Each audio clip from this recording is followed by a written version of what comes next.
267واں دن پاک کلام میں سے پڑھیں گے زبور 111، اس کی پہلی آیت سے لے کر 10ویں آیت تک۔ خداوند کی حمد کرو، میں راست بازوں کی مجلس میں اور جماعت میں اپنے سارے دل سے خداوند کا شکر کروں گا۔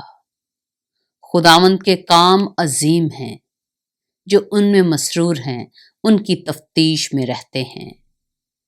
اس کے کام جلالی اور پرحشمت ہیں، اور اس کی صداقت ابد تک قائم ہے۔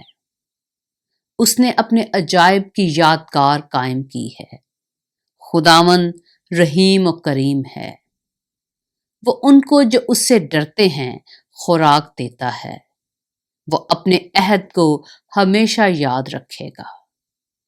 اس نے قوموں کی میراث اپنے لوگوں کو دے کر اپنے کاموں کا زور ان کو دکھایا۔ اس کے ہاتھوں کے کام برحق اور پرعدل ہیں، اس کے تمام قوانین راست ہیں۔ وہ ابدالآباد قائم رہیں گے، وہ سچائی اور راستی سے بنائے گئے ہیں۔ اس نے اپنے لوگوں کے لیے فدیہ دیا، اس نے اپنا عہد ہمیشہ کے لیے ٹھہرایا ہے۔ اس کا نام قدوس اور محیب ہے۔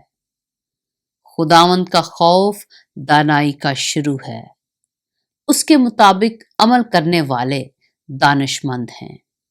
اس کی ستائش ابد تک قائم ہے۔ پاک کلام کے پڑھے اور سنے جانے پر خداوند کی برکت ہو۔